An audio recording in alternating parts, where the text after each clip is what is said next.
Посмотрите этот ролик, и вы будете знать 5 правил приучения собаки к механике. Но сначала кратко содержание предыдущей серии. Правильное использование поводка меняет поведение собаки. Если вы будете правильно применять поводок в дрессировке, ваша собака научится внимательно относиться к малейшему натяжению поводка. И вам никогда больше не придется прилагать много усилий, выгуливая своего питомца. Собака способна понимать не только сильные рывки и другое принуждение, но и малейшие движения поводка, которые вы не осознаете, в которых выражаются ваши намерения и желания. В воспитании собаки важно не кидаться в крайности. Не подвергайте собаку бессмысленному наказанию, если она не подчиняется вам. Но не стоит также бессмысленно повторять мантру, что собака ничего вам не должна. Хозяин собаки должен с ней заниматься и правильно воспитывать. А в результате правильного воспитания и дрессировки собака должна подчиняться человеку. Перейдем к основной части фильма. Я расскажу вам о 5 правилах, которые пригодятся вам, если вы захотите использовать механические воздействия для того, чтобы сделать собаку более управляемой и комфортной для себя. Эти 5 правил помогут вам повысить дисциплину вашего питомца. И в то же время, следуя этим правилам, вы сможете работать без лишнего стресса для собаки и сохранить ее доверие и любовь. Теперь разберем по очереди 5 правил использования механических воздействий в дрессировке. Самое первое правило. На начальном этапе обучения надо использовать синхронизацию позитивного и негативного воздействия. Теперь разберем это более подробно. Как помочь вашей собаке правильно понимать воздействие поводка или другую механику в вашем с ней общении? Ведь бывает так, что собака на слабый рывок не реагирует, а на сильный рывок реагирует сопротивлением. Прежде всего сделайте рывок сигналом, что сейчас вы дадите собаке корм. Потом на знакомом и понятном собаке упражнении используйте в качестве понуждающего воздействия корм и рывок поводком. Когда вы почувствуете, что собака не сопротивляется, а подчиняется рывку поводком, применяйте этот рывок в других упражнениях. Подскажите своей собаке, что она должна делать в ответ на рывок кусочком корма. Помогите собаке выбрать не сопротивление, а подчинение механическому воздействию, одновременно используя механику и корм. А теперь мы видим более продвинутый вариант. Сначала собака, подчиняясь рывку, полностью выполняет упражнение, занимает положение рядом, и только потом появляется корм.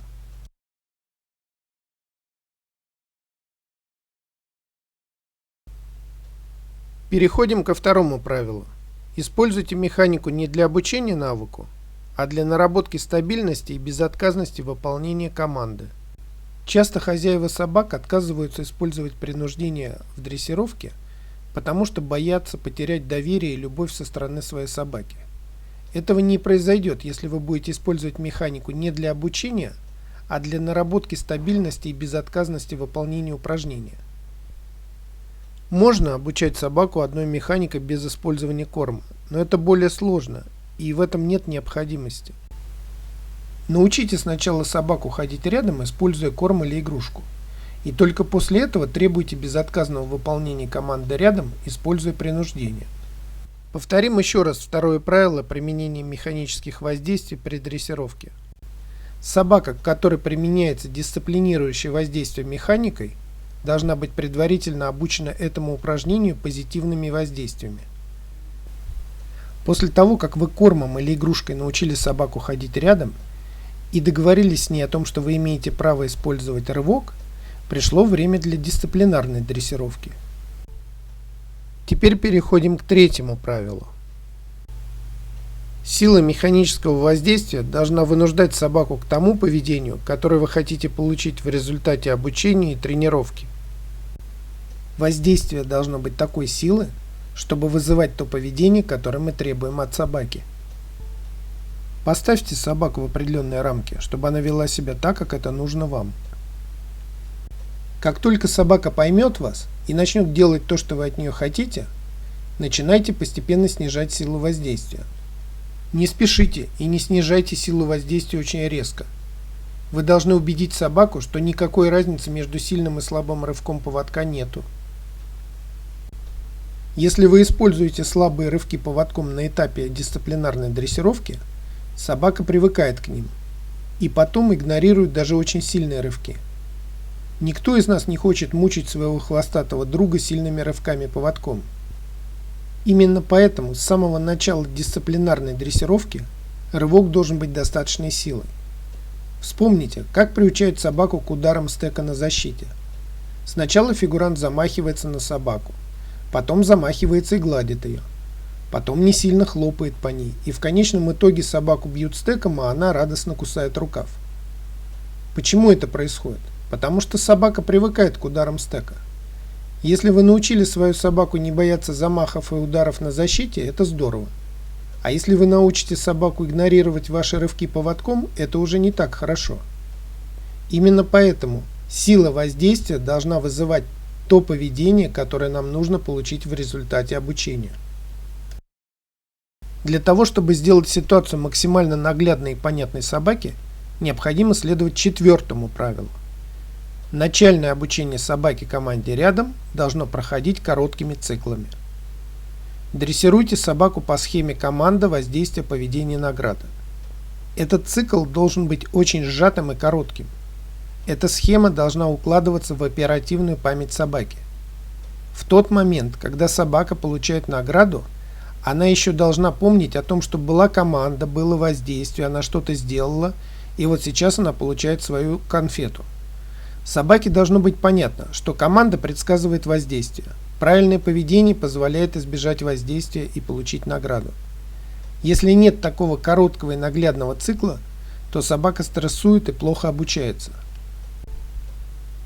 Очень часто обучение собаки команде рядом начинают с длительного хождения по квадрату. Такое тупое хождение по квадрату в течение 10-15 минут есть самый лучший способ отбить собакам интерес к дрессировке. Еще раз повторим 4-е правило. Для того, чтобы у собаки не возникало отвращения к дрессировке, на начальном этапе обучения надо работать максимально короткими циклами. Увеличение продолжительности работы до момента получения награды должно происходить постепенно. Переходим к 5-му правилу. Механическое воздействие должно обязательно компенсироваться. Чем сильнее нагрузка на собаку, тем больше она должна позитивно разгружаться наградой. Сначала вы платите часто и много собаке за очень маленькую и простую работу. Когда ваша собака привыкнет к этим упражнениям и будет считать их простыми и легкими, только тогда вы будете постепенно снижать ее зарплату и увеличивать объем работы. Следите за тем, чтобы собака ничего не заподозрила и не загрустила от того, что теперь ей приходится работать больше, а зарплата у нее стала меньше.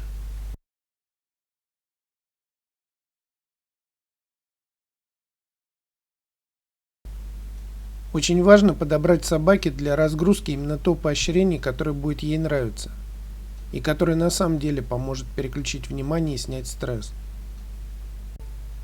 Ищите то, что нравится именно вашей собаке, и используйте это в своей работе. Для некоторых собак в качестве разгрузки и поощрения можно использовать поиск игрушки. Поиск для собаки – это как медитация для человека.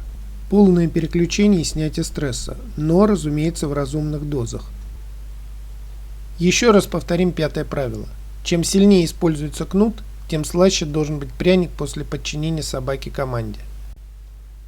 Вообще для разгрузки в качестве завершающего упражнения чаще всего используется дальний подзыв, когда помощник дрессировщика держит его собаку, а хозяин подзывает собаку с большого расстояния. Ну и в заключение снова перечислим эти 5 правил.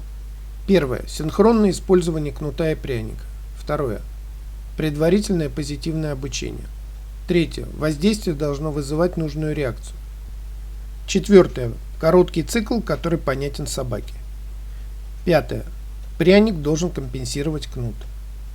А если вам понравилось наше видео, подписывайтесь на наш канал бесплатно. И ставьте нравится.